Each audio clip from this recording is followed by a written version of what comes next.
Saludos sinceros, hermanos y amigos. Estudiemos juntos el precioso pasaje de la Escritura que sigue. Comencemos juntos de una vez. Con frecuencia encuentro críticos de aquellas personas que enseñan la doctrina de la seguridad de salvación. Prácticamente el argumento frecuente contra ellos es que si se enseña que la salvación es segura, se invita a la práctica del libre pecado. Pero realmente es así.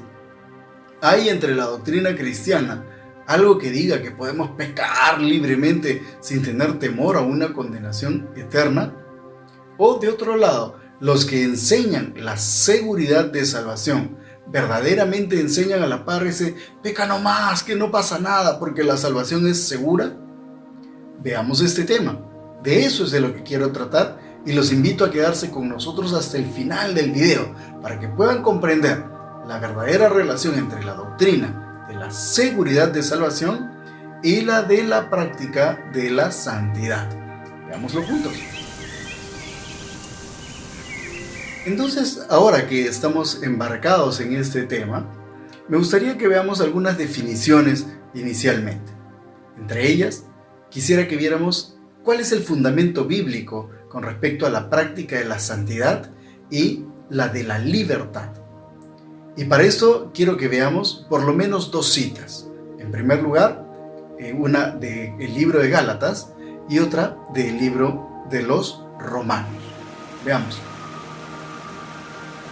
Gálatas capítulo 5, verso 13 nos dice lo siguiente: porque vosotros, hermanos, a libertad fuisteis llamados, solo que no uséis la libertad como pretexto para la carne, sino servíos por amor los unos a los otros. Hemos visto Gálatas capítulo 5, verso 13. La carta de los Gálatas es una carta interesante, que está destinada a un grupo de personas que no eran judías, pero eran cristianas. Y los judíos de alguna manera querían que ellos tomaran las prácticas en general del Antiguo Testamento, incluidas las ceremoniales, etc., como un mecanismo indispensable para poder alcanzar la salvación. Pablo, sin embargo, les hace notar que ellos son libres de estas cosas, pero hace notar también que esta libertad en cuanto a estas prácticas no era una libertad para la práctica del pecado desordenado. Ninguna forma de pecado. A Pablo inclusive se le acusaba de algo que se llama antinomianismo, es decir, anti contra y nomos ley. Se le acusaba de comportarse como uno que enseña contra la ley, que enseña a practicar lo que es contrario a la ley. Pero sin embargo, Pablo está dejando muy claro en esta carta de los Gálatas que esa no era su enseñanza. Él enseñaba que era libre de la condenación aquel que había creído en Cristo, que era libre de los ceremoniales judíos aquel que era gobernado en su corazón por el mismo Rey Jesús, pero que ninguna de estas cuestiones era una invitación a la práctica liberal del pecado. Nótese eso. La doctrina cristiana entonces no enseña por ningún lado la práctica del pecado, aunque pueda hablarnos de otras libertades y otras seguridades. Esto a la par se refuerza con otro verso que encontramos en el libro de los Romanos. En Romanos capítulo 6, verso 1, dice lo siguiente: ¿qué diremos entonces? ¿Continuaremos en pecado para que la gracia abunde? De ningún modo. Nosotros que hemos muerto al pecado, ¿cómo viviremos aún en él? Romanos 6, versículos del 1 al 2. Quedémonos entonces con lo esencial de estas dos citas. Podemos hasta acá decir que por un lado, la Biblia habla acerca de la libertad del creyente, pero por otro lado, en ningún momento menciona que se puede vivir de una manera licenciosa con relación al pecado. Así que hay una fuerte relación, por un lado con la libertad, pero por otro lado con la constante práctica de la santidad. Hay mención a la gracia, es decir, aquel obsequio de salvación de Dios, pero no hay mención a una práctica desenfrenada del pecado, como si no fuera a tener consecuencias. Ya hemos visto entonces parte del fundamento bíblico con respecto a la práctica de la santidad, al tema de la libertad, etc. Ahora me gustaría definir lo que es la seguridad de salvación. Pero para ello, primero comprendamos la salvación cristiana. Y básicamente, la Biblia nos enseña que para poder ser librados del mal del pecado, de sus consecuencias en el castigo eterno, es necesario reconocer a Jesús como Rey. Este tema yo lo he ampliado en otras 2 publicaciones que tenemos en el canal. Una de ellas es cómo ser salvos del infierno y la otra es para qué sirvió la muerte de Jesús. Así que con esos materiales podrá entender mejor cómo es que enseñamos los cristianos que se puede ser salvo de las consecuencias del pecado. Pero a esto quiero añadir este tercer aspecto, y es que la salvación es segura para el creyente. Es más, la salvación es una salvación que una vez obtenida no se pierde. Y para ello, de alguna manera estoy manteniéndome fiel en algunos principios desde la Reforma Protestante y aún más en la historia cristiana. Y uno de estos enunciados es: una vez en la gracia, siempre en la gracia. Lo cual implica que una vez que hemos recibido la gracia de Dios, siempre permaneceremos en ella. Básicamente, poniéndolo en términos mucho más sencillos, podemos decir esto: la salvación es un obsequio que Dios nos da. Y ese obsequio que Dios nos ha dado, no lo vamos a perder. Puede también tenerse en cuenta que esta doctrina cristiana es llamada de diferentes formas.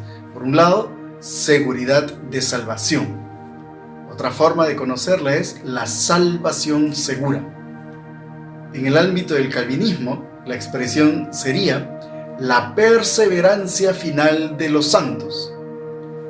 Hay un autor que leo y que me agrada la manera como enseña, la llama, más que perseverancia, la llama preservación, porque es Dios quien se encarga en realidad de hacer que aquellos que son salvos puedan perseverar, preservándolos. En síntesis, lo que esta doctrina nos enseña, que aquellas personas que han llegado a creer en Jesús y han recibido la salvación, serán preservados por Dios mismo para que puedan alcanzar la meta final para la que han sido elegidos, es decir, que lleguen a ser salvos.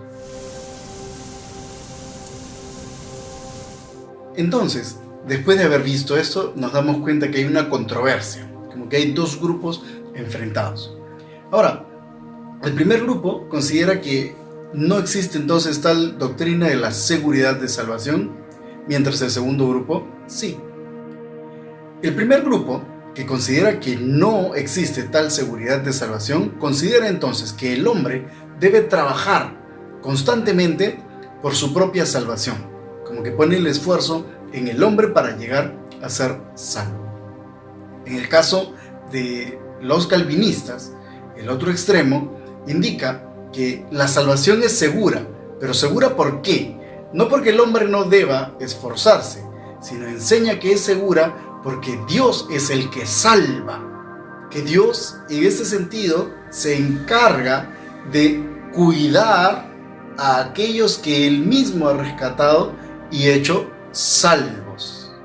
En resumen, poniéndolo en otras palabras, lo que podríamos decir es que tenemos a un grupo que considera que la salvación podría llegar a perderse por la debilidad humana, mientras tenemos al otro grupo que dice que la salvación no es posible de perderse, ya que Dios es fiel en preservar a los que rescató.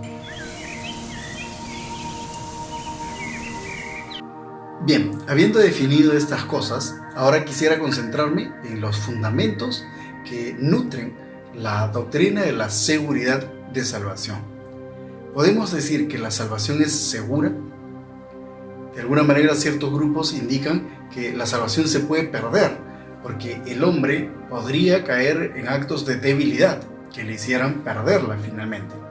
Pero la doctrina de seguridad de salvación se apoya en otros elementos para poder definirla. Y en primer lugar, indica que la salvación está fundamentada en la obra plena de Cristo. Esto es importante tenerlo en cuenta. Y en aquellos videos que yo le he mencionado, como por ejemplo el video de ¿sirvió de algo la muerte de Cristo?, explico justamente cómo la obra completa de Jesús suple lo que nosotros no podemos alcanzar con nuestras propias fuerzas para ser salvos. Así que, en primer lugar, la doctrina de la salvación hay que tener en cuenta que está fundamentada en la obra de Cristo. No está fundamentada la salvación en la debilidad o perfección humana. Por lo tanto, la salvación es segura porque se fundamenta en la fidelidad de Dios. Se suma a esto la eficacia de la obra de Cristo. Y además, que la Escritura nos enseña que nuestra salvación es una salvación por gracia. Es decir, que es obsequiada por misericordia, por amor. Quiero también poner énfasis en un detalle importante. La imperfección que experimentamos nos lleva a ser dependientes de la gracia de Dios. Y esto es que el hombre está en un estado caído y no puede alcanzar la perfección absoluta ahora. Por lo tanto, tampoco podría ser salvo. Esto es importante tenerlo en cuenta. Y para poder sustentarlo, quizás sea conveniente pensar en el capítulo 15 del libro de los Hechos, cuando el mismo Pedro, en el primer concilio eclesiástico, enfrenta a los judíos que querían forzar a los que no eran judíos, pero eran creyentes, a que cumplieran absolutamente todos los principios de la ley de Moisés, incluidos los ceremoniales, etc. ¿Por qué? Porque bajo la concepción de estos judíos cristianos, se tenía que cumplir a cabalidad todos los principios exigidos por Moisés para poder ser salvos, una especie de salvación por obras y no por gracia. Y Pedro les increpa en el capítulo 15 de Hechos, diciéndole lo siguiente, y cito: Ahora pues, ¿por qué tentáis a Dios poniendo sobre el cuello de los discípulos un yugo que ni nuestros padres ni nosotros hemos podido llevar? Creemos más bien que somos salvos por la gracia del Señor Jesús, de la misma manera que ellos también lo son. Hechos capítulo 15, versículos del 10 al 11. Con este pasaje podemos notar algunas cosas. Por un lado, que el mismo Pedro está mostrando que ni él ni sus connacionales pudieron cumplir a cabalidad todos los requerimientos del Antiguo Testamento. Les resultó imposible. Y enfatiza que la salvación les llegó a Pedro y a los demás apóstoles y a los discípulos que estaban juntos bajo la gracia de Dios. Lo mismo había sucedido con aquellos que no eran judíos y que también habían procedido al arrepentimiento. Esto deja muy claro el asunto. La salvación no depende de la perfección humana porque le es imposible. Depende en absoluto de la gracia divina. En síntesis, el hombre no puede salvarse por sí mismo y la seguridad de salvación está a su alcance no por la perfección humana, sino por la gracia de Dios y porque Dios mismo preserva a aquellos que Él ha rescatado con su favor. Ahora quisiera pasar a una siguiente reflexión. Comenzábamos diciendo que había una crítica entre dos grupos, donde principalmente los que no profesan la seguridad de salvación acusan al otro grupo de fomentar la práctica del pecado. Entonces tratamos de responder a la siguiente pregunta: ¿fomentan los creyentes de la seguridad de salvación, la práctica del libre pecado, un antinomianismo, y aquí creo que tenemos que ser más honestos y menos viscerales. ¿Cómo fundamentaría yo este asunto? Lo primero es definir que los calvinistas, que son los que enseñan principalmente la seguridad de salvación o la doctrina de la preservación de los santos, tienen un documento, entre varios, que se llama Confesión de Fe, donde están escritas las cosas en que creen. Si ellos fomentan entonces la práctica del pecado libre, debería estar escrito en estos documentos. Y entonces yo quiero citar la Confesión de Westminster. Esta confesión articula lo que se cree con respecto a la seguridad de salvación. Y en uno de sus artículos habla también de la libertad cristiana y de cómo debe comportarse. ¿Enseñará entonces en esa libertad cristiana que se puede pecar libremente? En el capítulo 20 de la Confesión de Westminster, en su artículo 3, dice lo siguiente, cito: aquellos que bajo el pretexto de la libertad cristiana practican algún pecado o abrigan alguna concupiscencia, destruyen por esto el propósito de la libertad cristiana, el cual es que, siendo librados de las manos de nuestros enemigos, podamos servir al Señor sin temor, en santidad, en justicia, delante de Él, todos los días de nuestra vida. Como vemos, esta pequeña cláusula de una importante confesión de fe de los calvinistas en ningún momento está de acuerdo con que la libertad cristiana se use para pecar libremente. Es más, inclusive cita el pasaje que hemos leído nosotros inicialmente, Gálatas capítulo 5, verso 13, como uno de los fundamentos del artículo, en el que enseña que no por ser libre se es libre para el desenfreno.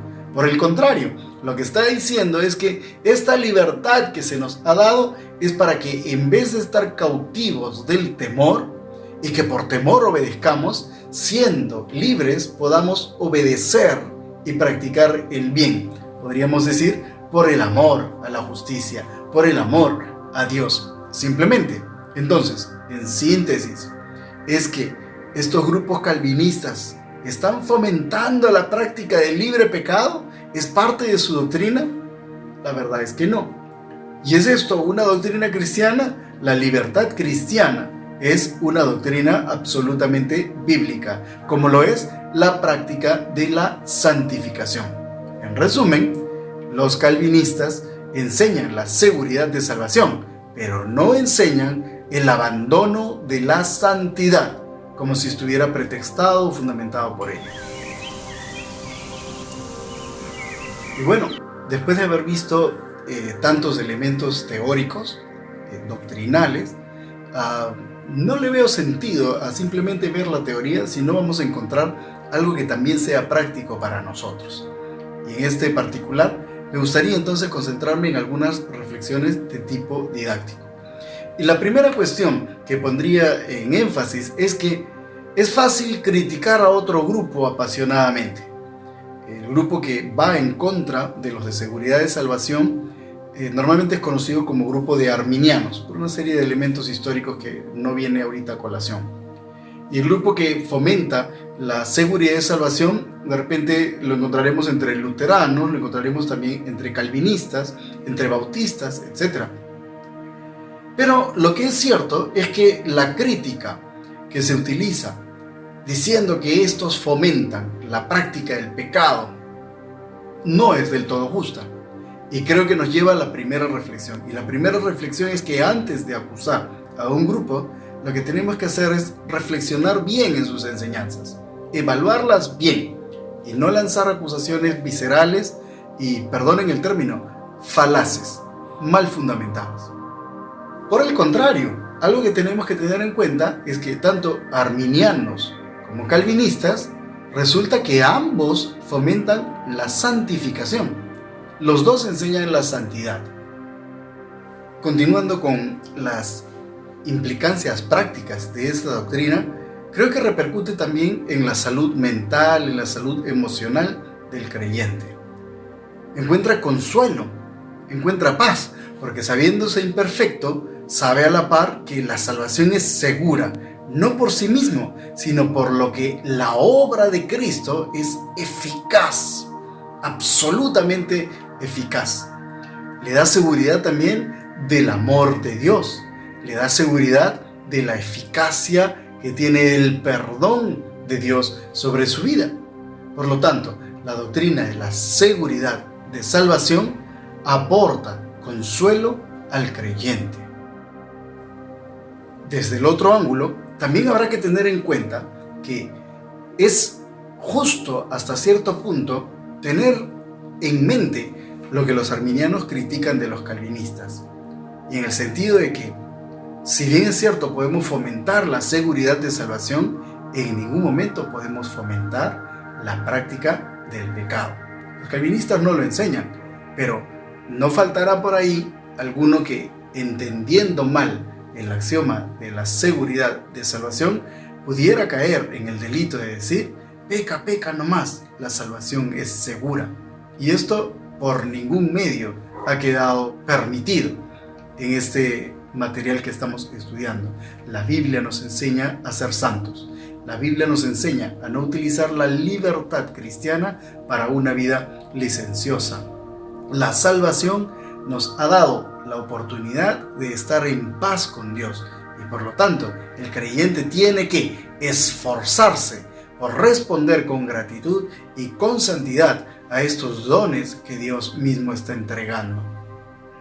Por otro lado, podríamos tener en cuenta lo difícil que es alcanzar la perfección, y esto podría generar desaliento en el creyente. No faltará alguna persona que piense: no sirvo para esto y entonces abandonaré. No, la doctrina de seguridad de salvación aporta justamente consuelo y apoyo para aquella persona que tiene este grado de frustración, haciéndole entender que efectivamente es imperfecto y que debe luchar, pero por otro lado, que la deficiencia que presenta queda suplida por la obra de Cristo. Y esto es consolador y alentador. Adiciones a esto, una reflexión sobre aquel que ha caído en pecado. ¿Qué debe hacer? Por un lado, sabemos que su salvación es cierta y segura, pero por otro lado también la Escritura enseña que hay que practicar el arrepentimiento, y aquella persona que ha caído practicando cosas ofensivas delante de Dios, naturalmente tiene que trabajar esforzándose y mostrar arrepentimiento y dolor por aquella práctica. Implica que no puede caer en una actitud de indolencia, de arrogancia, de soberbia o de indiferencia negligente con respecto a lo que está mal. No, por el contrario, no. El pecado debe causar dolor, y el creyente saludable siente de todos modos vergüenza y malestar por la práctica de alguna falla ante la santidad que se le requiere.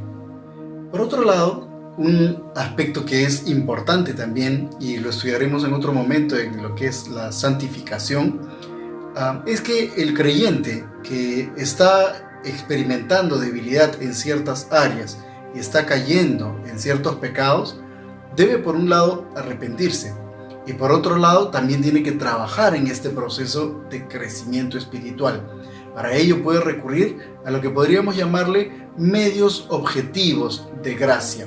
Esto es, aquellas prácticas, aquellos ejercicios espirituales que permiten que pueda ir creciendo en santidad y que pueda tener una mayor victoria sobre estas áreas de debilidad. Y para ello estoy pensando en la práctica de la oración, por ejemplo, el estudio de la palabra, la comunión con los creyentes, la participación de las ordenanzas del Señor, como la cena del Señor, como lo que es el bautismo, en fin, la práctica del ayuno, por ejemplo. Cada uno de estos elementos, cada una de estas prácticas ayudan y fortalecen también la vida de fe, facilitando que haya un mayor desarrollo de santidad en la vida del creyente. Concluyo entonces. Comenzamos este tema haciéndonos la pregunta: ¿Qué relación había entre seguridad de salvación y santificación? Entonces concluimos que, por un lado, la seguridad de salvación es una doctrina bíblica, pero por otro lado, de ninguna manera es una licencia para la práctica del pecado. Y esto nos lleva a varias inferencias entonces. Por un lado, la doctrina de la seguridad de salvación es consoladora, útil y absolutamente cristiana. Nos llena de alegría y de tranquilidad. Pero por otro lado también nos desafía, porque implica que si bien es cierto, podemos sentirnos seguros de dicha salvación, tenemos que trabajar también a diario para crecer en una conducta cada vez más santa. Por lo tanto, sería más justo decir que los calvinistas, aquellas personas que enseñan la seguridad de salvación, en realidad enseñan ambas cosas juntas. Por un lado, que la salvación es segura y ciertísima, pero por otro lado, que ésta no está exenta de la práctica de santidad, que es muy diferente a la crítica que se lanza tan deportivamente. Hay también que tener en cuenta que la doctrina de la seguridad de salvación pone mucho énfasis en la eficiencia de la obra de Cristo y en la participación de Dios preservando al creyente, lo cual es un argumento bastante poderoso. Hemos dicho también que los creyentes, que por mucho puedan sentirse seguros, en ningún momento deben adoptar una actitud de indolencia, de indiferencia con relación al pecado, sino que deben seguir practicando el arrepentimiento y el esfuerzo en un crecimiento constante en su vida de fe. Termino entonces con un desafío para usted. ¿Podrá usted sentirse descansado sabiendo que la salvación de Dios está segura? ¿Podrá usted sentir paz y tranquilidad sabiendo que es Dios quien lo preserva para que alcance la meta final?